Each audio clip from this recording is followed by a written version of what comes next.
everyone. So God, last week, he took me to Job. And I wanted to break this down with you. So what bothered me about the book of Job is that every time, from my experience, up until recently, I heard about Job, preachers would preach it as God was bragging on him. You're not being buried, you're being bragged on. And I'm gonna tell you, that explanation really got under my skin. Because for me, I told God, I said, I do not want to spend my life proving myself to someone who is committed to telling lies anyway. I told him this, and I asked him, I said, God, if you're bragging on Job, is that not pride? And I asked him this. Now, disclaimer, before there's any backlash, there's a lot of people who say don't question God. But let me tell you about my nature. And I got in trouble for this when I was a kid because people did not understand. I learned by asking questions. But in African American culture, that's something that got you in trouble. They say don't talk back. But I was not talking back out of rebellion. I was talking back out of curiosity, out of inquisitiveness, I'm really just trying to understand so I can better help you. This is not me being defiant. So God had me read the entire book of Job. Here's what stuck out to me. When I read Job, the first thing I noticed was that the conversation started with God and Satan. But it didn't end with God and Satan. That was weird to me because as a book reader, usually you get some type of closure when a character is introduced, what happened to that character. Then I realized something. In chapter 38 of Job, God finally responds to Job. Job was speaking the entire time. It was a back and forth between Job and his friends. His friends was accusing him of some things.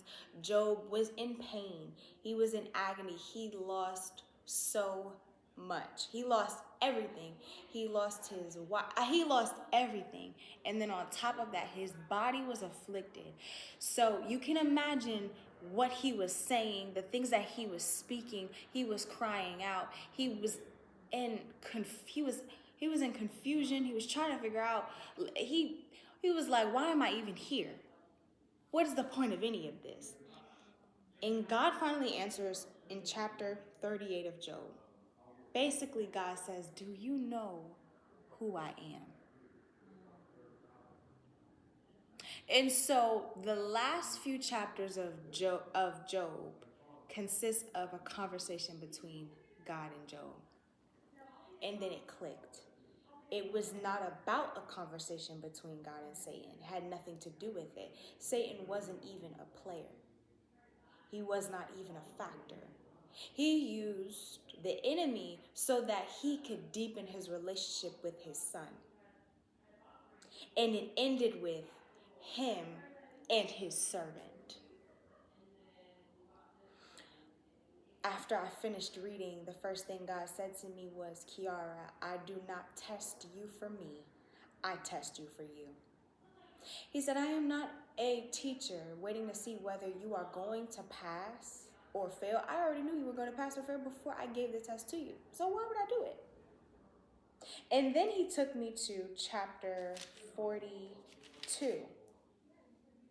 Job answered God. I babbled on about things. This is the Message version, by the way, so if it sounds a little weird, it's the Message version. I babbled on about things far beyond me, made small talk about wonders way over my head.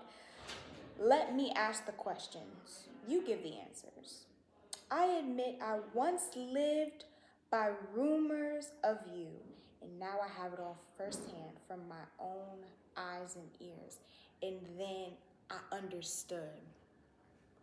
God was deepening his relationship with Job God was taking Job to a deeper level of faithfulness, because we always talk about how faithful Job is. And honestly, before I fully read Job, I thought he was perfect.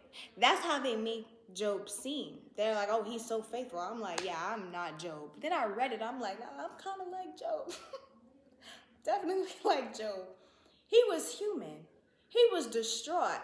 He went through all the emotions possible. He never cursed God, but it changed how I saw what faithfulness looked like. Because although God checked Job, he still recognized that Job was still faithful. His heart was faithful. He was in pain, he was suffering, but he was faithful. But God said, let me take you deeper. Because the thing about it is, we do not experience the fullness of God until we experience all different seasons. It's kind of like when people say in dating, and they say you don't really know somebody until you've seen them in all seasons. And it's the same thing. You don't really know God until you've experienced all the seasons. It's cool if you have everything, and you have your house, you have your car, everything you've been seeking him for, and you have it. That's amazing. You've experienced the abundant God. You've experienced the prosperous God.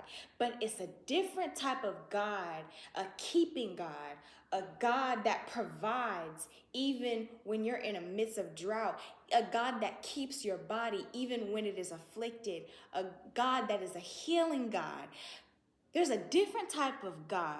There's a different type of character. There's a different facet of his character you experience when you go through a season of suffering. And that's what Job had to experience for him to deepen his faithfulness. You don't know about peace that surpasses all understanding until you've been through hell. Because why would it surpass all understanding if everything was okay? Everything around you needs to be crumbled for you to understand what it means to be in peace that surpasses all understanding. And Job was transformed. He was faithful, but the faithfulness went even deeper. And sometimes we think that we have arrived. I'm humble, I'm faithful, I'm obedient. And we think that we're these things until we go through a season that deepens those things. And that process of deepening does not feel good. But it's so that even though it may have started off with a conversation of, have you considered my servant, Kiara? It may have started like that, but it ended being between, this one is personal. This is between me and him. He said, I admit I once lived by rumors of you. Now I have it all firsthand from my own eyes and ears. The New King James Version said, I've heard of you by the hearing of the ear, but now my eyes see you. I heard about you. My experience of you was really by word of mouth. It was outside of me, but now I know through the inside of me who you are, is what Job was saying. It's different when you hear about this great, great God and this God of miracle signs and wonders, but when you really pull on this God that lives on the inside of you, it's a completely different conversation and a completely different experience. And that's really what God was trying to do through Job. Really what he's trying to do through all of us.